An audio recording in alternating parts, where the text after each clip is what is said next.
네, 반갑습니다. 저는 주식회사 네페스 대표이사 이병국입니다.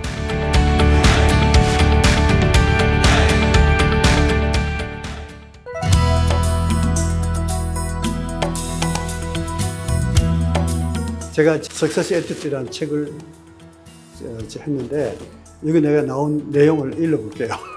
그래서 호기심과 열정이 넘치는 기업가, 글로벌 혁신적인 전문 기업 주 네페스 창업자, 대표이사 회장, 숙명여자대학교 경영대학 경영교수, 2006년 벤처기업 대상 언탑 산업훈장 수상, 미국 오하이오주 톨레도시 명예시민, 중국 장쑤성 이싱시 명예시민, 그리고 저서는 경영은 관계다, 석세스 애티튜드, 이 두 권이 있습니다.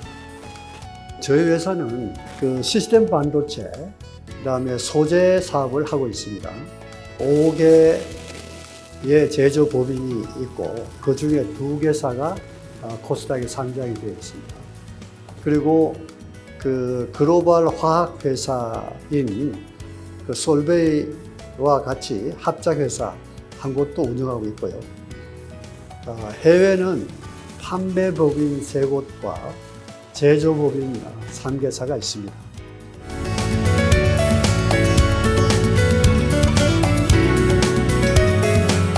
제가 반도체 시작한 게 1973년도니까 우리나라 반도체 1세대죠.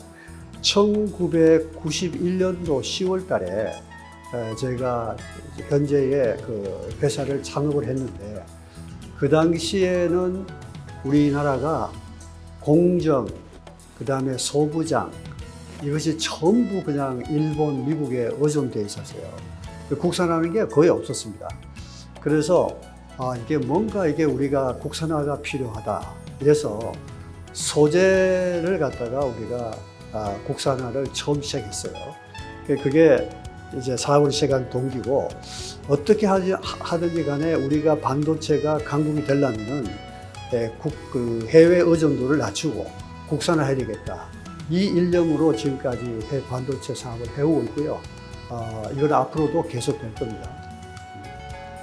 그래서 저희 회사가 이름을 네페스라고 지은 거는, 이 네페스라는 거는 영원한 생명, 다이나믹, 이 2가지 뜻이 있는데, 사업을 하다 보면은 이 수익은 좀 이게 출렁이는 게 있지만, 무엇보다 기업은 생존에 있어야 기회가 있다 이거죠.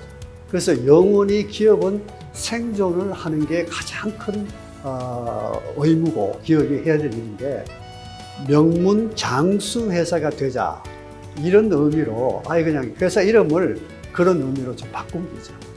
그리고 이 성장을 하는데 그 성장의 기본이 뭐냐면은 다이나믹하게 성장하자, 이런 뜻입니다.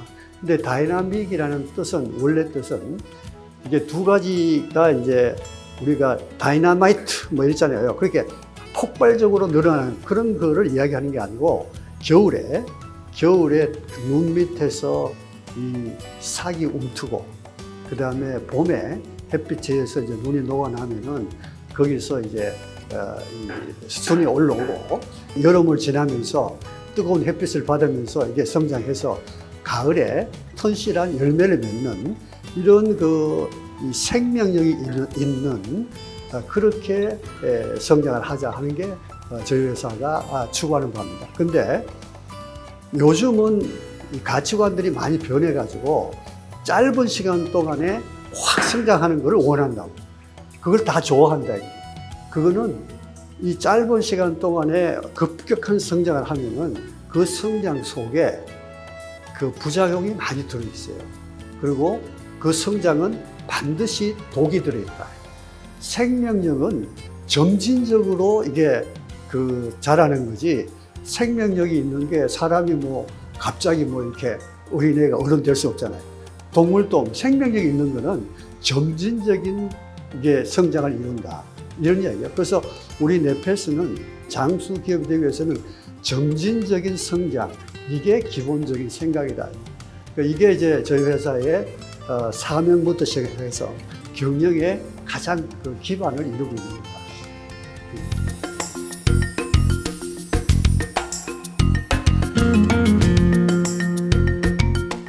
저희 회사는 시스템 반도체 첨단 패키지 파운드리를 하는 회사입니다.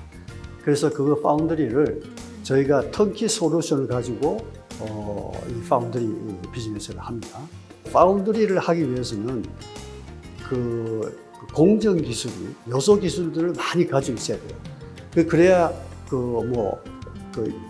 위탁 생산을 해줄 때 고객이 A 고객사, B 고객사, C 고객사가 다 사양이 다 틀려요.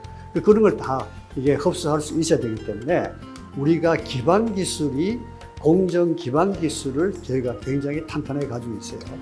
그래서 이제 우리가 주력으로 하는 것이 전력 반도체, 첨단 전력 반도체 패키지, 그 다음에 팬아웃 WLP, 그 다음에 DDI, 그 다음에 SIP, 이런 것들 갖다가 저희가 이제 생산을 하는데, 이것이 주로 이제 모바일 쪽에 들어가고, 그 다음에 통실에 들어가고, 자동차에 들어가고, 데이터 센터, 이런 전반적으로 이 패키지가 앞으로 요소별로 굉장히 많이 필요할 겁니다.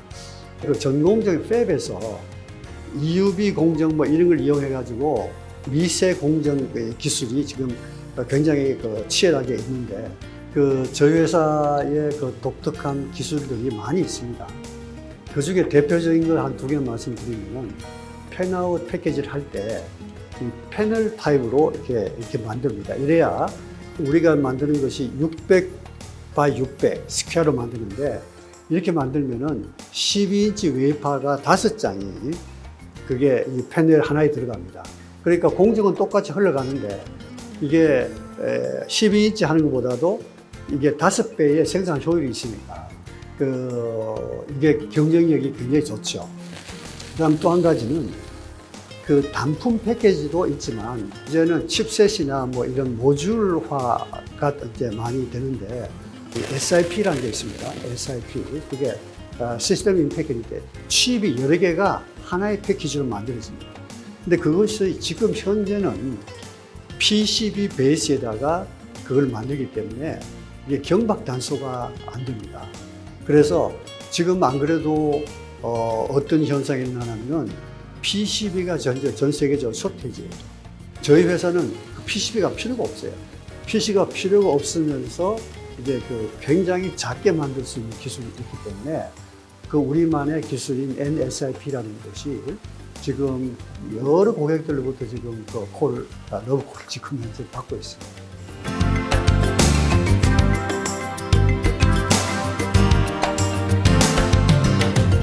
저희가 하는 제품들이 나노 재료라든지 공정을 이용 안 하면 지금 되질 않습니다.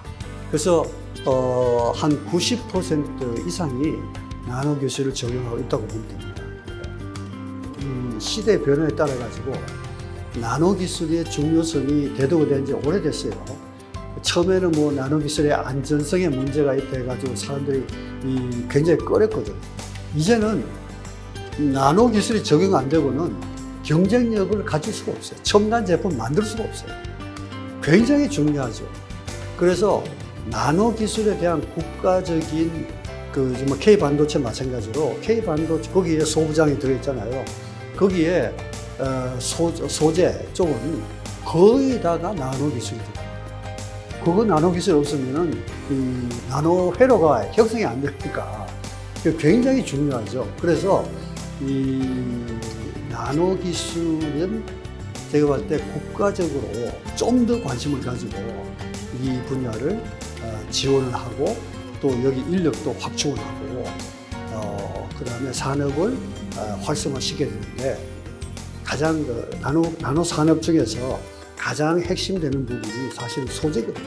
근데 이 소재 기술에 대해 가지고 이게 하기가 굉장히 사업하기 어렵습니다. 시간이 오래 걸리고, 그 다음에 그렇게 해서 개발하더라도 인정받는데 또 시간 걸리고, 인정 잘 안 해주려고 그러고 뭐 이러니까 이 산업화하기가 굉장히 어렵다. 그래서 이게 참고 기다려주면서 그 다음에 장기적으로 국가 나노 기술 정책이라든지 그 다음에 그 기업에 종사하는 사람들에 대한 그 인센티브라든지 뭐 이런 여러 가지 혜택이 되고 이게 나노 기술에 대한 그 이 중요성에 대해서 나노 기술 연구 여기서도 그렇고 조합에서 그렇고 이거를 자꾸 이게 알려야 돼요.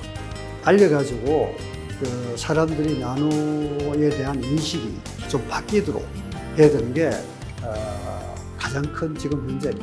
인식이 안 바뀌거든. 나노는 뭐 근데 하려고 보니까 전체 매출도 적고 시간은 오래 걸리고 하니까 다들 그냥 손 나쁜 거야. 안 한다. 그거를 그냥 꾸준히 해온 데가 일본이란 말이야. 그게 일본에 지금 우리나라가 소재 기술을 그 꽉 잡혀가지고 꼼짝 못 하잖아요. 한국에 나노 기술을 하고 있는 사업하는 사람들이 전부 일본 기술을 베이스로 해서 하는 거예요. 그러니까 거기서 빨리 벗어나려면 자체 기술 독립을 하려면 나노 산업에 종사하는 사람들의 그 인식부터 바뀌어야 돼요. 이 반도체 마찬가지로 독립에 대한 의지가 강해야 된다. 의지겠다. 그렇게 생각합니다.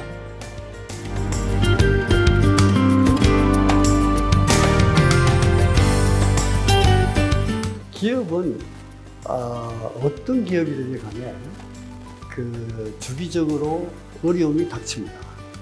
그러니까 여러 가지 환경적인 어려움, 그 다음에 그 고객과의 관계에서 어려움, 인간관계의 어려움, 여러 가지가 이제 있기 마련이죠. 우리 회사 같은 경우는 한 10년에 한 번씩 굉장한 위기가 지금까지 닥쳤어요. 그게 주기가 한 10년 텀으로 이렇게 와요. 실제로. 우리 회사가 그런 어려움을 어떻게 극복했느냐. 이거는 저희 회사는 공동체 의식이 굉장히 강합니다. 그러니까 우리 회사의 그 네페스의 임직원들은 다 일로 연결되어 있어요. 그 일이라는 거는 일 자체에다가 뭐가 거기다가 플러스가 되냐면은 일의 목적과 의미가 같이 공유가 돼야 돼요. 근데 보통 이제 그 기업에서는 그 일만 위임을 시킨다고 일만 준다 이거지. 그러니까 공동체가 연결되고 하긴 하지만 그 연결되는 공동체가 작동을 잘 안 한다. 근데 그 일에다가 일을 왜 해야 되는지, 이 일의 의미가 뭔지, 이것이 같이 이렇게 공유가 되고, 이게 모든 공동체의 사람들이 이해를 하게 되고, 공유를 하게 되고, 이해를 하게 되면은 스스로 하게 되는 모든 것이다. 그리고 이 회사의 어려움이나 조직의 어려움이 있으면 그것을 자기 일로 생각한다. 제3자의 입장으로 생각 안 한다. 그 공동체 의식을 가지고 모든 임직원들이 협력하기 때문에 그 어려움도 극복을 하고 있지만, 그거보다 더 중요한 것은 뭐가 하면은 새로운 기술을 개발하고 그 새로운 표준을 제시하고 글로벌리 이런 거를 할 수 있는 그런 능력이 향상이 된다. 그 결과가 우리 회사가 세계 최초로 개발한 그 600 by 600의 PLP를 세계 최초로 상용화했다. 600에 600을 만드는 장비가 없어요, 세계적으로. 그게 장비 하나하나 우리가 다 스펙 만들어가지고 장비도 다 새로 만들고 재료도 다 새로 새로 만들고 엄청난 일을 한 거예요, 사실은. 그런 것들이 혼자 내가 잘했다 이래 가지고는 안 되는 거예요. 그러니까 공동체가 모든 분야에 있는 사람들이 같이 이렇게 합력하고 회의하고 그다음에 이렇게 하고 하는데 기업 문화가 굉장히 중요하다. 그런 문화가 베이스가 없으면 새로운 것이 안 나온다.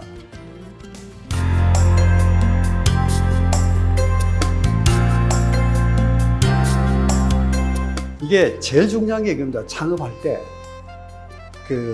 왜 창업하는지 그 목적의식이 분명해야 돼요. 그 목적의식이 없이 기술을 그냥 이걸 사업하겠다 이거는 그 다음에 일이에요. 자기가 왜 창업을 하려고 그러는지, 왜 앞으로 회사를 경영을 하려고 그러는지 하는 목적의식이 분명하게 가지는 것이 첫 번째 CEO가 창업하는 사람들이 가져야 될 생각이다. 그냥 회사 기술을 상용화해서 뭐 돈 벌겠다. 이런 생각 같으면 아예 하지 말아요. 사업하면. 그건 사회에 큰 그 해를 끼친다. 그렇기 때문에 왜 사업하는지 그 목적의식이 분명히 된다. 목적이 이제 정해졌으면은 그 목적의 크기를 정해야 돼요.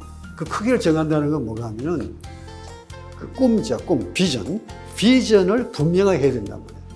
그러니까 내가 어떤 이 목적을 향해서 가고 싶은데 그게 한목에 그 목적이 달성이 안 되잖아요. 그러니까 그 중간 단계 여러 가지 이제 뭐 사업 계획을 통해서 뭐 이렇게 하겠지만 이게 그 목적의 그 꿈, 비전을 분명히 또 해야 된다. 비전을. 그 비전을 분명히 해야 그래야 이제 자기가 구성원들이 뭐를 해야 되는지, 왜 해야 되고 뭐를 해야 되는지를 알게 된단 말이에요. 그러면 스스로 할 수 있다. 그렇지 않지. 그게 없으면은 다 시켜야 돼.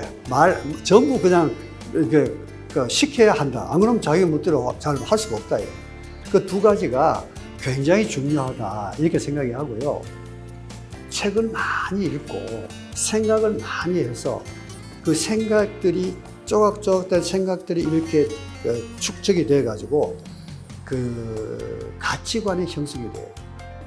꿈을 실현하는데 가치관이 분명하지 않으면은 인간에 대한 삶에 대한 가치관이 없으면은 꿈을 이루기 위해서 불법을 저지른다든지, 이게 그 정도로 안 가고 이상한 방향으로 갈 수 있는 경우가 많아요.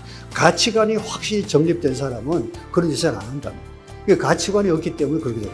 그러니까 목적의식이 분명해야 되고, 그 다음에 꿈의 크기가 분명하게 비전이 정해야 되고, 그 비전을 달성하기 위해서 가치관이 분명해야 된다. 그렇기 때문에 회사는 가치관을 확실히 정해야 된다. 그 가치관이 이게 뭐냐면 미션, 비전, 그 다음에 코어 밸류, 그 다음에 행동 규범, 뭐 이런 것들이 기본적으로 가치관을 형성한다. 회사가 분명하게 그 기준이 있어야지, 그렇지 않으면은 예상치 못한 일들이 생긴다. 사업의 가장 기본적인 덕목은 정직이에요. 정직. 정직해야 처음에는 손해보는 거지만 고객과의 신뢰가 쌓인다. 근데 우리가 자칫하면은 현실을 모면하기 위해서 거짓말 시킨다. 회사의 내부에서도 보고할 때 거짓말 시키고, 그 다음에 고객하고 이야기할 때 거짓말 시키고, 그러면은 그게 기업이 영속이 안 돼요. 그 다음에 인간관계에 있어서 가장 중요한 덕목은 겸손이다. 겸손. 근데 겸손은 굉장히 어려워요. 그래서 우리 회사의 행동기본 10대 중에 두 번째가 겸손하고 또 겸손하라. 그래도 잘 안 돼요. 겸손을 해가지고 납작 엎드려야 안 보이는 게 보인다. 겸손이라는 게 내리는 거잖아요. 근데 서가지고 보면은 시야가 자기 그 섰는 그 눈높이 위에만 보이지 밑에는 안 보인다. 그럼 낮아지면은 이 밑에 안 보이는 게 보인다. 우리가 겸손이라는 것이 그 인간관계에서 가장 큰 덕목이다. 화가 확 올라도 겸손하고 이게 포용할 수 있어야 된다. 그 다음에 아까 얘기했던 목표 달성을 위해서는 목표 합력과 협력을 해야 합니다. 아까 공동체 이야기했잖아요. 그게 굉장히 중요하고, 그 다음에 CEO의 덕목은 그런 것도 갖춰야 되지만 제일 중요한 게 투명성과 그 다음에 일관성. 예를 들어 회사에서 이게 일관성이 없으면은 이럴 때는 이렇게 하고 저렇게 하면 구성원들이 헷갈려가지고 뭐가 뭔지 모른다고. 이게 예를 들어가지고 우리 회사는 협력과 합력을 해야 된다. 그래야 이게 잘 된다. 그래 놓고 평가할 때는 경쟁, 이렇게 해가지고 한다. 그럼 그거 뭐를 어떻게 해야 돼요? 쭉 일관성 있게 만드는 게 CEO가 해야 될 게 투명성. CEO 자신의 투명을 구성원들한테 보여줘야 됩니다. 그리고 두 번째는 일관성이 있어야 됩니다. 그래야 밑에 사람들이 신뢰를 한단 말이에요. CEO들 신뢰를 하지. 신뢰를 안 해요. 이겠다 저겠다 하면은 신뢰를 안 되잖아요. 그러면 안 따라져요.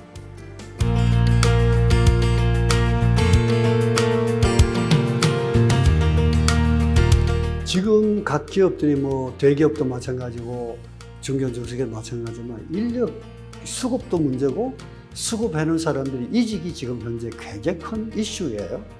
근데 그 이직이 일어나는 그 원인이 뭐냐 하면은 젊은 사람들이 가치관이 별로 없어. 가치관이 확립이 안 돼 있어요. 내가 보니까. 이제 그래서 우리는 이제 그런 가치관이 정립되어 있는 사람들을 뽑으려고, 그러니까 우리 회사 기업 문화에 맞는 사람들을 우리는 뽑습니다. 그 사람이 전공에 관계없어요. 전공은 뭐 인문 쪽에 나와도 다 와서 몇 년 공부하면 다 똑같다 이거야. 그러니까 전공을 크게 요즘 우리가 중요시하지 않습니다. 제일 중요한 게 뭐 우리 기업 문화에 이 사람이 잘 적응하겠는가 하는 게 그게 이 사람 뽑을 때 최고 덕목으로 뽑고요. 그러니까 그걸 하기 위해서 우리가 이제 뭘 보나 하면 인성검사를 철저히 해요. 그러니까 인성검사에서 불합격된 사람은 뭐 자기가 무슨 경력이 많고 아무리 그 경력이 뭐 바빠도 인성검사에서 불합격된 사람은 일단 다 아웃이다. 그 다음에 이제 면접을 1차, 2차, 3차까지 합니다. 필기시험은 안 치고. 그래서 보는 것이 면접할 때 그 1차, 2차, 3차 볼 때 보는 게 뭐가 하면은 그 사람의 인성을 보는 거예요. 인성, 그 다음에 그 사람 품성, 그 사람이 우리 기업하고 맞느냐. 이 분야만 집중적으로 물어봅니다. 그래서 저희 회사 퇴직률이 굉장히 줄었어요.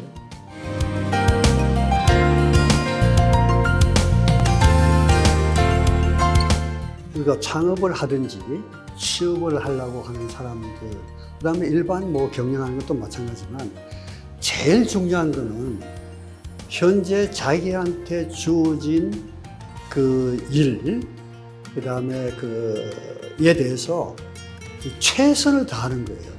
그 최선을 다하다 보면은 거기서 새로운 길이 열리고, 그 다음에 또 새로운 사람들을 만나고 하는 가운데 또 새로운 사업이 보이고, 뭐 이런 것이 이제 연계된단 말이에요. 예를 들면은 지금 그 젊은 사람들이 취직이 굉장히 어렵다.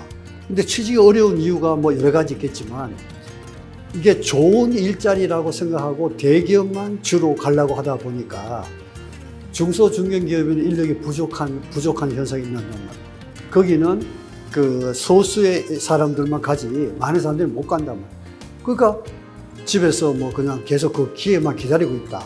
아니면 그 기회를 또 잡기 위해서 또 뭐 대학 나오면 되는데 또 대학원까지 간다. 뭐 이런 여러 가지의 현상이 일어난단 말이에요. 근데 일단은 중소 중견 기업이라도 일단 들어가서 거기에서 열심히 일하다 보면은 새로운 사람을 만나고 또 자기가 맡은 일을 열심히 하다 보면은 자기의 가치관이 바뀌어요. 가치관도 바뀌고 생각도 바뀐단 말이에요. 그러면 자기가 원래 생각할 때보다도 더 자기한테 맞는 좋은 길을 찾을 수가 있어요. 사업도 똑같다 이거죠. 근데 자꾸 뭐가 하면은 현재에 있는 데다가 집중하면서 거기에 그 일에 감사하고 이런 마음을 안 가지고 있고 계속 그냥 뭐 이 위만 쳐다보고 계속 이러다 보면은 자기의 감정이 자꾸 고갈되고 그 다음에 하기 때문에 창의력이 없어져요. 새로운 거를 찾는 능력이 없어져 본다고. 그래서 새로운 거를 찾으려면은 제일 중요한 게 뭐가 하면은 명확히 자기가 목표를 정해야 돼. 그러니까 예를 들면은 지금 창업하시는 분이라든지 그 다음에 직장을 구하시는 분들이 나는 어떤 직장에 어떤 사람이 되겠다. 이걸 위해서 내가 이 직장에 들어가겠다. 라고 딱 이게 라인업이 되면은 그 직장에 들어간다. 그게 아니고 우선은 나는 이 직장에 들어가서 결혼을 뭐 잘해야 되고 뭘 어떻게 해야 되고 이런 생각을 가지고 직장을 찾으면은 직장을 잘 못 찾아요. 사업도 똑같다 이제. 내가 사업하는 목적이 뭔지 이 목적을 달성하기 위해서 이게 목표가 확실히 정해지면은 내가 원하는 것이 길이 보인다. 자기 맡은 일에 최선을 다 안 하면은 길이 안 보여요. 그게 가장 중요한 우리가 살아가는 그 진리 중에 하나가 아닌가 이렇게 생각을 하면서 마무리를 하겠습니다.